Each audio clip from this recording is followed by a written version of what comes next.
Hello అందరికీ welcome back to our channel bio dolphins. So this is the day 7th video.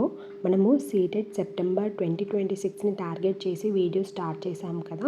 So దానిలో భాగంగా this is the day 7th video and the topic name is pressure. Okay, so day 6th వీడియోలో మనము force గురించి మాట్లాడుకున్నాము. Video length ఎక్కువ అవుతుందని చెప్పేసి ఈరోజు వీడియోలో ప్రెషర్ గురించి నేర్చుకుంటున్నాము. ప్రెషర్ అంటే ఏంటి అనేది ఫస్ట్ నేర్చుకుందాము. సో ప్రెషర్ అంటే nothing but force acting per unit area. Force per unit area మీద యాక్ట్ చేస్తుందో దాన్ని మనం ఏమంటామంటే ప్రెషర్ అని అంటాము. Force acting per unit area is called as what? Pressure. Clear? So pressure formula వచ్చేసి pressure is equal to force divided by area. ఇది pressure యొక్క ఫార్ములా. ఓకే, సో ఒకవేళ ఏరియా కనుక ఇటు పంపిస్తే అప్పుడు ప్రెషర్ ఇటు సైడ్ వస్తుంది కదా. Then it becomes area is equal to force divided by pressure. Okay, so మరి ఫోర్స్ ఫార్ములా ఏంటి? Force is equal to area into pressure. Okay, so ఈ ఒక్క ఫార్ములా నుంచి మనము ప్రెషర్ని, ఏరియాని అండ్ ఫోర్స్ని కనుక్కోవచ్చు. ఓకే, ఇంతకుముందు టాపిక్లో మనము force is equal to mass into acceleration అని నేర్చుకున్నాం కదా. సో అలాగే ఇక్కడ force is equal to area into pressure. So in terms of pressure force formula అనేది ఇది. In terms of mass and acceleration force formula అనేది ఇది. ఓకే, క్లియర్ కదా, అర్థమైంది కదా. ఇప్పుడు మనము ప్రెషర్ యొక్క యూనిట్స్ గురించి మాట్లాడుకుందాం. ఇంతకుముందు వీడియోలో మనము ఫోర్స్ యొక్క ఎస్ఐ యూనిట్స్ ఏంటి అని డిస్కస్ చేసాం కదా. ఏంటి? న్యూటన్ కదా. అండ్ ఏరియా యొక్క ఎస్ఐ యూనిట్స్ ఏంటి? Metre square. సో ప్రెషర్ యొక్క ఎస్ఐ యూనిట్ వచ్చేసి newton divided by metre square. Or ఈ మీటర్ స్క్వేర్ని పైనకి పంపిస్తే so newton per metre square అనేది ఎస్ఐ యూనిట్ ఆఫ్ ప్రెషర్. దీన్ని పాస్కల్ అని కూడా అంటాము. Clear? So what are the SI units of pressure? Newton per metre square and pascal is the SI unit of pressure. Clear కదా? Pressure గురించి అర్థమైంది కదా. Next మనము ప్రెషర్ అనేది ఏ విధంగా దాని ఎఫెక్ట్స్ని చూపిస్తుందో నేర్చుకుందాము. ఓకే, సో ఇంతకుముందు ఫార్ములా గుర్తుపెట్టుకోండి. Pressure is equal to force by area కదా. ప్రెషర్ అనేది ఎక్కువ ఉండాలనుకోండి. ప్రెషర్ ఎక్కువ ఉండాలంటే ఏరియా అనేది తక్కువ ఉండాలి అండ్ ఫోర్స్ అనేది ఎక్కువ ఉండాలి. ఇంతే కదా, ఎందుకంటే ప్రెషర్ అనేది directly proportional to force and pressure is inversely proportional to the area. Okay, ఈ కాన్సెప్ట్ గుర్తుందనుకోండి, మనం ఏ క్వశ్చన్ అయినా కానీ ఈ ప్రెషర్ మీద అడిగే క్వశ్చన్స్ని ఈజీగా సాల్వ్ చేయగలుగుతాం. Okay, pressure is directly proportional to the force and pressure is inversely proportional to the area. So ఇక్కడ ప్రెషర్ అనేది ఎక్కువ ఉండాలి అంటే దాని యొక్క ఏరియా అనేది తక్కువ ఉండాలి. సో అదే కాన్సెప్ట్ ఇక్కడ యూజ్ చేశారు. లార్జ్ ప్రెషర్ ఉండాలంటే దాని యొక్క ఏరియా అనేది స్మాల్గా ఉండాలి. క్లియర్? సో ఇక్కడ ఈ నీడిల్ యొక్క ఏరియా స్మాల్గా ఉంది కాబట్టి దీని యొక్క ప్రెషర్ అనేది లార్జ్గా ఉంటుంది అండ్ ఫోర్స్ అనేది ఎక్కువ ఉండాలి. ప్రెషర్ అనేది ఎక్కువ ఉండాలి అంటే. ఓకే, సో దీని రివర్స్ కాన్సెప్టే స్మాల్ ప్రెషర్కి అప్లై అవుతుంది. ఓకే, ప్రెషర్ అనేది స్మాల్గా ఉండాలి అంటే ఏరియా అనేది లార్జ్గా ఉండాలి అండ్ అప్లైడ్ ఫోర్స్ అనేది స్మాల్గా ఉండాలి. ఓకే, సో ఇక్కడ మనకి ఎగ్జాంపుల్స్ ఏంటంటే స్కూల్ బ్యాగ్ స్ట్రాప్స్ ఇంకా నైఫ్, ఈ రెండు కూడా మనకి ఈ ప్రెషర్ కాన్సెప్ట్కి ఎగ్జాంపుల్స్. ఈ టాపిక్స్ నుంచి ప్రీవియస్ ఇయర్లో చాలా క్వశ్చన్స్ అడిగారు. Okay, so school bag straps అనేది మనకి బ్రాడ్గా ఉండాలి. ఎందుకు బ్రాడ్గా ఉండాలి అని అంటే ఇప్పుడు మనం బ్రాడ్ స్ట్రాప్స్ వేసుకున్నాం అనుకోండి, అక్కడ ఏరియా అనేది పెరుగుద్ది. అదే నారో స్ట్రాప్స్ అనుకోండి సన్నగా ఉంటుంది. బ్రాడ్ స్ట్రాప్స్ అయితే వెడల్పుగా ఉంటుంది. సో బ్రాడ్ స్ట్రాప్స్ స్కూల్ బ్యాగ్కి ఉండడం వల్ల అక్కడ ఏరియా ఆఫ్ కాంటాక్ట్ అనేది పెరుగుతుంది. ఏరియా ఆఫ్ కాంటాక్ట్ పెరిగిందనుకోండి అప్పుడు ఏమవుతుంది? ప్రెషర్ అనేది తగ్గిపోతుంది. ఓకే, సో పిల్లలు స్కూల్ బ్యాగ్ వేసుకున్నప్పుడు వాళ్ళ షోల్డర్స్ అనేవి హర్ట్ కాకుండా ఉంటుంది. ఓకే, అండ్ నైఫ్ కేసులో రివర్స్. సో నైఫ్ షార్ప్గా ఉండాలి అంటే అది ప్రెషర్ ఎక్కువగా పెట్టాలి. ప్రెషర్ ఎక్కువగా ఉండాలి అంటే దాని యొక్క ఏరియా అనేది ఏ విధంగా ఉండాలి, స్మాల్గా ఉండాలి. అందుకే చూడండి, ఏరియా ఆఫ్ కాంటాక్ట్ అనేది నైఫ్లో ఎంత ఉంటుంది, చాలా తక్కువ ఉంటుంది, షార్ప్గా ఉంటుంది. సో దానివల్ల ప్రెషర్ అనేది అది ఎక్కువగా ఎక్సర్ట్ చేయగలుగుతుంది. ఓకే, సో అర్థమైంది కదా school bag straps concept and knife concept గురించి. ఏం లేదు, స్మాల్ టాపిక్ గుర్తుపెట్టుకోవాలి. ఏరియా ఆఫ్ కాంటాక్ట్ అనేది ఎక్కువ ఉంటే ప్రెషర్ అనేది తక్కువ అప్లై అవుతుంది. అదే ఏరియా ఆఫ్ కాంటాక్ట్ అనేది తక్కువ ఉంటే pressure applied will be more. Okay, because pressure is inversely proportional to the area and directly proportional to the force. Clear? And ఇప్పుడు మామూలుగా రైల్వే స్టేషన్స్లో, బస్ స్టాండ్స్లో కూలీ వాళ్ళు ఉంటారు కదా. అదర్వైజ్ మనము బోనాలు ఎత్తుకుంటాం కదా, బోనాలు ఎత్తుకునేటప్పుడు ఒక చుట్టబట్ట పెట్టుకుంటారు హెడ్ మీద. ఎందుకు పెట్టుకుంటున్నారు? ఎందుకంటే ఆ చుట్టబట్ట అనేది ఏరియా ఆఫ్ కాంటాక్ట్ని పెంచుతుంది. సో దానివల్ల మన హెడ్ అనేది హర్ట్ అవ్వకుండా ఉంటుంది. Okay, so pressure applied by the bonam will be less of the contact increases. So head మీద ప్రెషర్, మనం పెట్టుకునే బోనం యొక్క ప్రెషర్ అనేది హెడ్ మీద పడకుండా ఉండడం కోసం మనం చుట్టబట్ట యూజ్ చేస్తాం. అలాగే కూలీ వాళ్ళు కూడా ఏరియా ఆఫ్ కాంటాక్ట్ని పెంచిండ్రు అనుకోండి, అప్పుడు ప్రెషర్ అనేది తగ్గుద్ది. సో అందుకే వాళ్ళు కూడా ఏం చేస్తారు, చుట్టబట్టని యూజ్ చేస్తారు. అర్థమైంది కదా ఈ కాన్సెప్ట్ గురించి. Next, and one more thing I forgot to say, pressure అనేది ఒక స్కేలార్ క్వాంటిటీ. ఓకే, ఇంతకుముందు మనము ఫోర్స్ గురించి నేర్చుకున్నాం. ఫోర్స్ అనేది ఏంటి? It is the vector quantity, but pressure is the scalar quantity. Okay, pressure అనేది ఏంటి? Scalar quantity. అంటే దీనికి మ్యాగ్నిట్యూడ్ ఉంటుంది కానీ డైరెక్షన్ అనేది ఉండదు. వెక్టార్ క్వాంటిటీలో ఏమైంది? It has both magnitude and direction. ఇక్కడ మనకి ప్రెషర్ అనేది స్కేలార్ క్వాంటిటీ, దానికి మ్యాగ్నిట్యూడ్ ఉంటుంది కానీ డైరెక్షన్ అనేది ఉండదు. ఓకే, అర్థమైంది కదా. సో అంటే నథింగ్ బట్ మ్యాగ్నిట్యూడ్ అంటే ఏంటి? స్ట్రెంగ్త్ అని చెప్పాను కదా. సో ప్రెషర్కి స్ట్రెంగ్త్ ఆఫ్ ప్రెషర్ అనేది ఉంటుంది, బట్ దాని డైరెక్షన్ అనేది క్లియర్గా ఉండదు. ఇక్కడ in case of liquids or గ్యాసెస్లో ప్రెషర్ అనేది ఆల్ సైడ్స్ అప్లై అవుతుంది కాబట్టి దానికి స్పెసిఫిక్ డైరెక్షన్ అంటూ ఉండదు. అందుకే pressure is the scalar quantity. ఇది మంచిగా గుర్తుపెట్టుకోండి. ఈ టాపిక్ నుంచి కూడా అడిగే ఛాన్స్ అనేది ఎక్కువగా ఉంటుంది. ఓకేనా? మనము pressure exerted by liquids and gases topic గురించి నేర్చుకుందాము.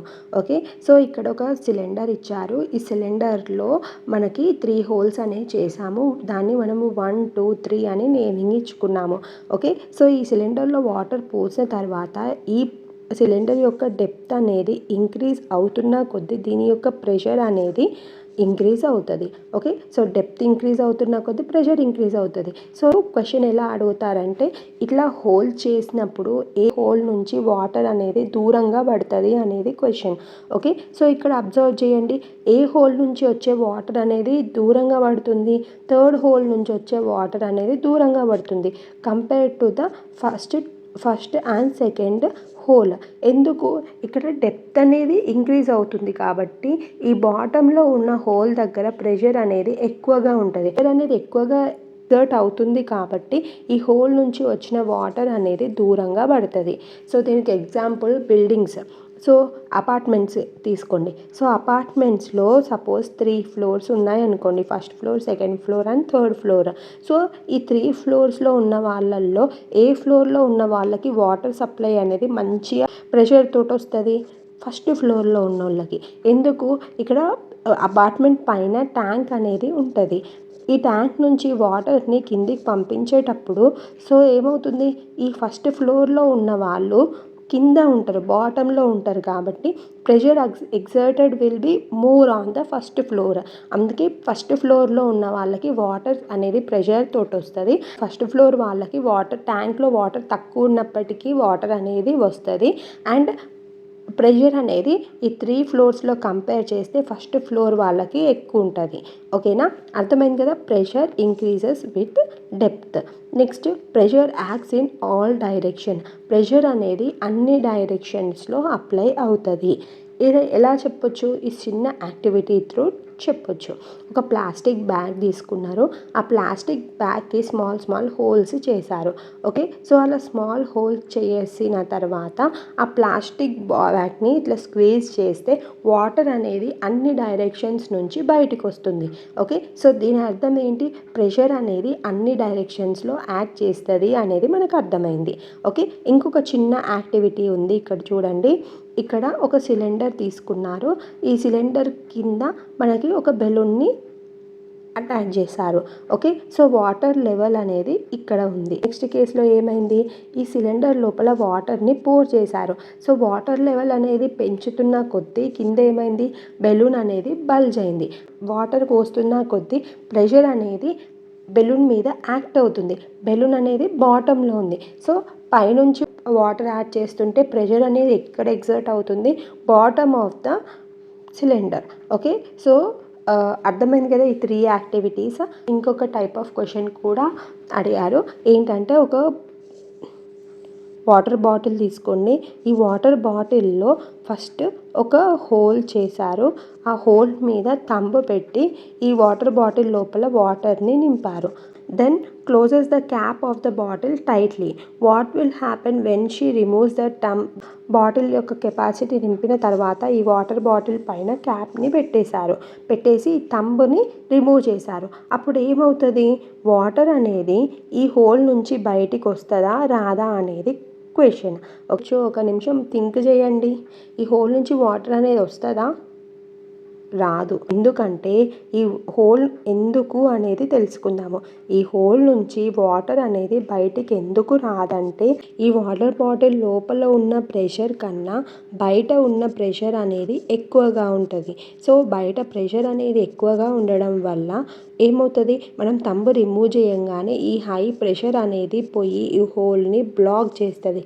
సో అందుకే ఇక్కడ వాటర్ అనేది బయటికి రాదు. మీకు తెలిసి ఉంటుంది, ఎప్పుడైనా కానీ మనకి హై ప్రెషర్ నుంచి థింగ్స్ అనేవి లో ప్రెషర్కి మూవ్ అవుతాయి. సో ఇక్కడ హై ప్రెషర్ అనేది బయట ఉండడం వల్ల ఏమవుతుంది? వాటర్ అనేది బయటికి రావట్లేదు. ఈ హై ప్రెషర్ నుంచి ప్రెషర్ అనేది హై నుంచి లోకి వెళ్తూ ఉంటుంది. సో అది ఈ హోల్ని బ్లాక్ చేస్తుంది కాబట్టి ఇక్కడ మనకి వాటర్ అనేది బయటికి రాదు. ఓకే, అర్థమైంది కదా? చిన్న టాపిక్ నుంచి క్వశ్చన్స్ అనేవి ఈ విధంగా ఫ్రేమ్ అవ్వడం జరుగుతుంది. ఇప్పుడు మనము అట్మాస్ఫియరిక్ ప్రెషర్ టాపిక్ గురించి నేర్చుకుందాము. This is the small topic, కానీ చాలా కన్ఫ్యూజన్ ఉంటుంది, అర్థం అవ్వదు. దాన్ని సింపుల్గా అర్థమయ్యే విధంగా నేను ఇక్కడ చెప్తాను, వినండి. ఎర్త్ చుట్టూ అట్మాస్ఫియర్ అనేది ఉంటుంది. ఎర్త్ చుట్టూ ఏముంటుంది? అట్మాస్ఫియర్ అనేది ఉంటుంది. అండ్ ఈ అట్మాస్ఫియర్లో ఎయిర్ అనేది ప్రజెంట్ అయ్యి ఉంటుంది. అట్మాస్ఫియర్లో ఏముంటుంది? ఎయిర్ అనేది ఉంటుంది. ఓకే, సో ఎర్త్కి గ్రావిటేషనల్ ఫోర్స్ అనేది ఉంటుందని మీకు తెలుసు కదా. సో ఈ గ్రావిటేషనల్ ఫోర్స్ అనేది ఎయిర్ని తన సైడ్ లాక్కోవడానికి ట్రై చేస్తూ ఉంటుంది. సో దానివల్ల ఫోర్స్ అనేది ఎగ్జర్ట్ అవుతుంది. ఓకే, సో ఒక యూనిట్ ఏరియా మీద ఎంత అయితే ఫోర్స్ ఎగ్జర్ట్ అవుతుందో అట్మాస్ఫియర్లో దాన్ని మనం ఏమంటామంటే అట్మాస్ఫియరిక్ ప్రెషర్ అని అంటాము. ఓకే, అర్థమైందా? ఎర్త్ చుట్టూ అట్మాస్ఫియర్ అనేది ఉంటుంది. అట్మాస్ఫియర్లో ఏముంది? ఎయిర్ అనేది ప్రజెంట్ అయి ఉంది. ఓకే, సో ఎర్త్కి గ్రావిటేషనల్ ఫోర్స్ ఉండడం వల్ల ఆ గ్రావిటేషనల్ ఫోర్స్ అనేది ఈ ఎయిర్ని అట్రాక్ట్ చేసుకుంటుంది. ఓకే, సో ఈ అట్రాక్షన్ వల్ల ఫోర్స్ అనేది జనరేట్ అవుతుంది, ప్రొడ్యూస్ అవుతుంది. ఎర్త్ సర్ఫేస్ మీద ఉన్న ఒక యూనిట్ ఏరియా మీద ఎంత ఎగ్జర్ట్ అవుతుందో దాన్ని మనం ఏమంటున్నాం? అట్మాస్ఫియరిక్ ప్రెషర్ అని అంటున్నాము. క్లియర్ కదా? అర్థమైంది కదా? I hope this is clear to you. Atmospheric pressure అనే టాపిక్ అర్థమవుతే నెక్స్ట్ నేర్చుకునేదంతా ఈజీ. ఏమన్నాను? ఎర్త్ ఉంది, ఎర్త్ చుట్టూ అట్మాస్ఫియర్ అనేది ఉంది. ఈ అట్మాస్ఫియర్లో గాలి అనేది ఉంది, ఎయిర్ అనేది ఉంది. ఈ ఎయిర్ అనేది ఎర్త్ యొక్క గ్రావిటేషనల్ ఫోర్స్ వల్ల అట్రాక్ట్ అవ్వబడుతుంది. ఓకే, సో దానివల్ల ఏమైంది? ఫోర్స్ అనేది ఎగ్జర్ట్ అయింది, ప్రొడ్యూస్ అయింది. ఈ ఫోర్స్ అనేది ఎర్త్ యొక్క యూనిట్ ఏరియా మీద ఎంత అప్లై అవుతుంది అనేదే అట్మాస్ఫియరిక్ ప్రెషర్. ఓకే, క్లియర్ కదా అట్మాస్ఫియరిక్ ప్రెషర్ గురించి? మరి ఈ అట్మాస్ఫియరిక్ ప్రెషర్ని ఎలా మెజర్ చేస్తామంటే with the help of barometer we will measure the atmospheric pressure. Clear. ఇక్కడ ఏమైంది, ఒక డిష్లో మనము మెర్క్యూరీని తీసుకొని ఒక గ్లాస్ ట్యూబ్ని దీని మీద ఇన్వర్ట్ చేసి పెట్టాము అండ్ ఇక్కడ వాక్యూమ్ అనేది ఉంది. ఓకే, సో ఇక్కడ అట్మాస్ఫియరిక్ ప్రెషర్ అనేది డౌన్వర్డ్ యాక్ట్ అవుతూ ఉంటుంది. ఓకే, సో అలా యాక్ట్ అవ్వడం వల్ల ఏమవుతుంది, ఈ మెర్క్యూరీ లెవెల్ అనేది ఇంక్రీజ్ ఆర్ డిక్రీజ్ అవుతూ ఉంటుంది. ఓకే, సో బారోమీటర్ అనేది అట్మాస్ఫియరిక్ ప్రెషర్ని మెజర్ చేస్తుంది కదా. దీంట్లో వచ్చే చేంజెస్ని బట్టి మనము వెదర్ని ప్రిడిక్ట్ చేయగలుగుతాము. ఓకే, అట్మాస్ఫియరిక్ ప్రెషర్ అనేది డౌన్వర్డ్ యాక్ట్ అవ్వడం వల్ల ఇక్కడ మెర్క్యూరీ లెవెల్ అనేది అప్ ఆర్ డౌన్ అవుతూ ఉంటుంది. సో అది ఎలా అప్ అండ్ డౌన్ అవుతుందో దాని బేసిస్ మీద మనం వెదర్ రిపోర్ట్ని ఇస్తూ ఉంటాము, సైంటిస్ట్ ఇస్తూ ఉంటారు. బారోమీటర్లో ఫ్లక్చుయేషన్స్ అనేవి స్లోగా కింద పడుతున్నాయి అనుకోండి, సో అలాంటప్పుడు ఏమవుతుంది, అక్కడ రెయిన్ పడుతుంది అని అర్థం. ఓకే, అదే సడన్గా పడిపోతే థండర్ స్ట్రోమ్స్ వస్తాయని అర్థం. సడన్గా ఫాల్ అవుతే థండర్ స్ట్రోమ్స్ వస్తాయి. అదే స్లోగా పడిపోతే అక్కడ రెయిన్ పడుతుంది అని అర్థం. అదే బారోమీటర్ రీడింగ్ అనేది పైకి కిందికి వస్తూ ఉందనుకోండి, దాని అర్థం ఏంటంటే వెదర్ అనేది క్లీన్గా కూల్గా ఉంటుంది అని అర్థం. ఓకే, సో అర్థమైంది కదా బారోమీటర్ రీడింగ్స్ గురించి. సో నెక్స్ట్ మనము అసలు ప్రెషర్ అనేది ఎక్కడ మ్యాక్సిమం ఉంటుంది, ఎక్కడ తక్కువ ఉంటుంది అనేది తెలుసుకుందాము. ప్రెషర్ అనేది మౌంటైన్స్ పైన లోవర్ ప్రెషర్ ఉంటుంది అండ్ సీ లెవెల్లో ప్రెషర్ అనేది ఎక్కువగా ఉంటుంది. ఓకే, అంటే హైట్ ఇంక్రీజ్ అవుతున్న కొద్దీ ప్రెషర్ అనేది ఏమవుతుంది, డిక్రీజ్ అవుతుంది. Okay, if height increases pressure will be decreases, height decreases pressure will be increases. ఎందుకు రీజన్ అంటే ఈ పిక్చర్లో కనిపిస్తుంది చూడండి. సో అట్మాస్ఫియరిక్ ప్రెషర్ అనేది గ్రావిటీ వల్ల ఎక్సర్ట్ అవుతుంది కదా. గ్రావిటీ వల్ల అట్మాస్ఫియరిక్ ఎయిర్ అనేది ఫోర్స్ని ఎగ్జర్ట్ చేస్తుంది ఒక యూనిట్ ఏరియా మీద. ఎర్త్ గ్రావిటేషనల్ ఫోర్స్ని ఎగ్జర్ట్ చేస్తుంది కాబట్టి ఎర్త్ దగ్గర ఎయిర్ పార్టికల్స్ అనేవి ఎక్కువగా ప్రజెంట్ అయి ఉంటాయి. అదే ఎర్త్ నుంచి డిస్టెన్స్ అనేది పెరిగిందనుకోండి, అప్పుడు ఏమవుతాయి, అక్కడ ఎయిర్ పార్టికల్స్ అనేవి దూరంగా ఉంటాయి. సో అందుకే హయ్యర్ ఆల్టిట్యూడ్స్లో లోవర్ ప్రెషర్ ఉంటుంది అండ్ లోవర్ ఆల్టిట్యూడ్స్లో ప్రెషర్ అనేది ఎక్కువగా ఉంటుంది. అందుకే మనకి కొండలు ఎక్కినామనుకోండి, ప్రెషర్ అనేది తక్కువగా ఉండడం వల్ల ఆక్సిజన్ లెవెల్స్ తక్కువగా ఉంటాయి. సో అందుకే ఓల్డర్ పీపుల్ అయినా కానీ కిడ్స్ని హయ్యర్ ఆల్టిట్యూడ్స్కి తీసుకెళ్ళడం అంత సేఫ్ కాదు అని అంటారు. ఇన్ కేస్ అలా హయ్యర్ ఆల్టిట్యూడ్స్కి వెళ్ళినప్పుడు వాళ్ళు ఆక్సిజన్ సిలిండర్స్ని యూజ్ చేయడం is the best option. Okay, so అర్థమైంది కదా అట్మాస్ఫియరిక్ ప్రెషర్ అనేది ఎక్కడ మ్యాక్సిమం ఉంటుంది అండ్ ఎక్కడ మినిమం ఉంటుంది అనేది. అండ్ ఇంకొక పాయింట్, ఇది ఎర్త్. ఓకే, సో ఎర్త్ దగ్గర ఇది equator region and this is the poles reason.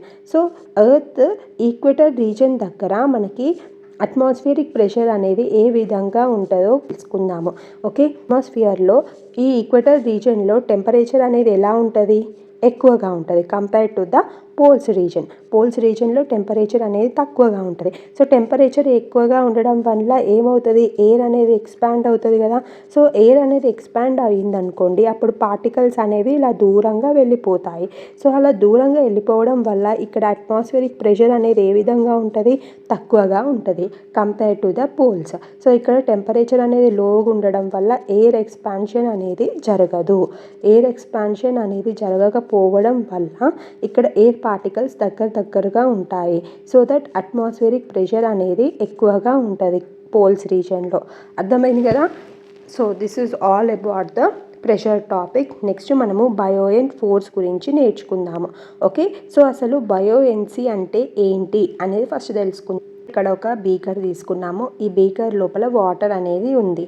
మనం ఇప్పుడు దాంట్లో ఒక ఆబ్జెక్ట్ని ప్లేస్ చేస్తున్నాం. ఇక్కడ ఈ ఆబ్జెక్ట్ మీద 2 ఫోర్సెస్ అనేవి యాక్ట్ అవుతూ ఉంటాయి. బయోయెంట్ ఫోర్స్ అనేది అప్వర్డ్ డైరెక్షన్లో యాక్ట్ చేస్తుంది and weight of the object అనేది డౌన్వర్డ్ డైరెక్షన్లో యాక్ట్ చేస్తుంది. ఓకే, సో సింపుల్ ఎగ్జాంపుల్ తీసుకోండి. ఇది ఒక రివర్. ఓకే, సో లేకపోతే ఇది ఒక పాండ్ అనుకోండి. ఈ పాండ్ లోపల మనం ఏం చేసామంటే ఒక స్టోన్ని విసిరేసాము. అప్పుడు మీరు ఏం అబ్జర్వ్ చేస్తారు, స్టోన్ని ఎప్పుడైతే విసిరేస్తామో అది పాండ్ వాటర్లో పడగానే వాటర్ అనేది స్పిల్ అవుతుంది. ఓకే, సో ఇక్కడ మనం ఆబ్జెక్ట్ని అందులో విసిరినప్పుడు ఏమవుతుంది, వాటర్ అనేది స్ప్రెడ్ అవుతుంది కదా. Placed water is equal to the buoyant force. Upward buoyant force ఏదైతే యాక్ట్ చేస్తుందో దీని మీద, ఈ బయోఎంట్ ఫోర్స్ అనేది ఎంత ఉంది అనేది ఎలా తెలుసుకోగలుగుతాము? ఈ వాటర్ అనేది ఎంత డిస్ప్లేస్ అయిందో ఆ డిస్ప్లేస్ అయిన water is equal to the buoyant force. అర్థమైందా? సో ఇప్పుడు ఇక్కడ ఆర్కిమెడిస్ ప్రిన్సిపల్ గురించి తెలుసుకుందాము, ఇంకా క్లియర్గా అర్థమవుతుంది. So a body immersed in a fluid experience a upward force equal to the weight displaced fluid. So ఎంతైతే వాటర్ అనేది డిస్ప్లేస్ అవుతుందో ఆ displaced water is equal to what? Buoyant force. So ఎంత వాటర్ అనేది ఒకవేళ ఎక్కువగా డిస్ప్లేస్ అయిందనుకోండి, అక్కడ బయోఎంట్ ఫోర్స్ అనేది ఎక్కువగా ఉంది అని అర్థం. ఈ బయోఎంట్ ఫోర్స్ కాన్సెప్ట్ మీద ఆబ్జెక్ట్స్ అనేవి సింక్ ఆర్ ఫ్లోట్ అనేది ఏ విధంగా జరుగుద్ది, ఆబ్జెక్ట్స్ అనేవి ఎలా సింక్ అవుతాయి, ఫ్లోట్ అవుతాయి అనేది తెలుసుకుందాం. ఓకే, సో ఇక్కడ బీకర్ తీసుకున్నాం, మళ్ళీ బీకర్లో వాటర్ తీసుకొని ఒక ఆబ్జెక్ట్ని ప్లేస్ చేసాము. Okay, so in case object యొక్క వెయిట్ అనేది ఎక్కువ ఉంది అని అనుకుందాం. ఓకే, సో ఆబ్జెక్ట్ యొక్క వెయిట్ అనేది బయోఎంట్ ఫోర్స్ కన్నా ఎక్కువ ఉంటే కనుక అక్కడ ఈ ఆబ్జెక్ట్ అనేది సింక్ అవుతుంది. ఓకే, ఇన్ కేస్ బయోఎంట్ ఫోర్స్ అనేది ఎక్కువ ఉందనుకోండి, బయోఎంట్ ఫోర్స్ అనేది వెయిట్ కన్నా ఆబ్జెక్ట్ యొక్క వెయిట్ కన్నా ఎక్కువ ఉందనుకోండి, అప్పుడు ఆ ఆబ్జెక్ట్ అనేది ఫ్లోట్ అవుతుంది. అర్థమైందా? వెయిట్ అనేది బయోఎంట్ ఫోర్స్ కన్నా ఎక్కువ ఉంటే ఆబ్జెక్ట్ సింక్ అవుతుంది. ఓకే, వెయిట్ అనేది ఆబ్జెక్ట్ యొక్క వెయిట్ అనేది బయోఎంట్ ఫోర్స్ కన్నా తక్కువ ఉందనుకోండి, అప్పుడు ఆ ఆబ్జెక్ట్ అనేది ఫ్లోట్ అవుతుంది. ఓకే, సో ఇక్కడ బయోఎంట్ ఫోర్స్ అనేది ఆబ్జెక్ట్ని పైకి లిఫ్ట్ చేస్తుంది కదా. సో ఇక్కడ ఒకవేళ ఫోర్స్ తక్కువ ఉంటే ఏమవుతుంది? ఆటోమేటిక్గా ఆబ్జెక్ట్ అనేది కిందకి వెళ్ళిపోతుంది.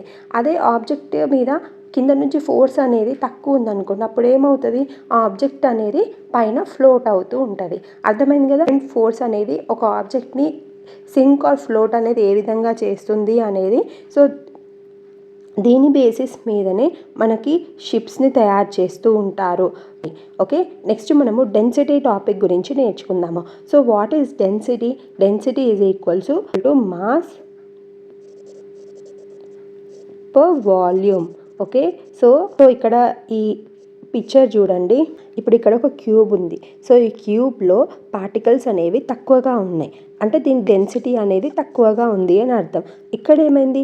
ఇక్కడ ఈ క్యూబ్ లోపల పార్టికల్స్ అనేవి ఎక్కువగా ఉన్నాయి, అందుకే దీని డెన్సిటీ అనేది ఎక్కువగా ఉంది అని అర్థం. ఓకే, సో ఈ క్యూబ్ లోపల ఉన్న స్పేస్ ఏంటి? వాల్యూమ్. ఓకే, సో ఈ వాల్యూమ్ అండ్ ఈ పార్టికల్స్ అనేవి మాస్ని రిప్రజెంట్ చేస్తాయి. ఓకే, సో వాల్యూమ్ అనేది ఈక్వల్గా ఉన్నాయి ఈ 2 కేసెస్లో, బట్ ద పార్టికల్స్ అనేవి తక్కువగా ఉన్నాయి ఫస్ట్ కేసులో, సెకండ్ కేసులో ఎక్కువగా ఉన్నాయి. సో డెన్సిటీ అనేది మాస్కి డైరెక్ట్లీ ప్రపోర్షనల్ కాబట్టి దేంట్లో అయితే మాస్ అనేది ఎక్కువగా ఉంటుందో దాని యొక్క డెన్సిటీ అనేది ఎక్కువగా ఉంటుంది అని అర్థం. Okay, so based on the density objects అనేవి సింక్ ఆర్ ఫ్లోట్ అనేది ఏ విధంగా జరుగుతుంది అనేది తెలుసుకుందాము. ఓకే, సో వాటర్ డెన్సిటీ అనేది 1. ఓకే, మంచిగా గుర్తుపెట్టుకోండి, వాటర్ డెన్సిటీ అనేది 1. సో ఇప్పుడు వాటర్లో మనం ఆబ్జెక్ట్స్ని వేస్తున్నాం కదా. సో ఈ ఆబ్జెక్ట్స్ యొక్క వెయిట్ మీదనే లిక్విడ్ ఉంటుంది కదా, ఆ లిక్విడ్ యొక్క డెన్సిటీ మీదనే డిపెండ్ అవుతుంది ఈ ఆబ్జెక్ట్స్ అనేవి సింక్ ఆర్ ఫ్లోట్ ఎలా అవుతున్నాయి అనేది. ఓకే, ఆబ్జెక్ట్ అనేది సింక్ ఆర్ ఫ్లోట్ అవుతుంది. సో అది దేని మీద డిపెండ్ అవుతుంది? ఆబ్జెక్ట్ యొక్క వెయిట్ మీద డిపెండ్ అవుతుంది అండ్ మనం తీసుకుంటున్న లిక్విడ్ యొక్క డెన్సిటీ మీద డిపెండ్ అవుతుంది. ఓకే, ఇన్ కేస్ ఆబ్జెక్ట్ యొక్క డెన్సిటీ అనేది వాటర్ కన్నా ఎక్కువ ఉందనుకోండి, అప్పుడు ఆ ఆబ్జెక్ట్స్ ఏమవుతాయి? సింక్ అయిపోతాయి.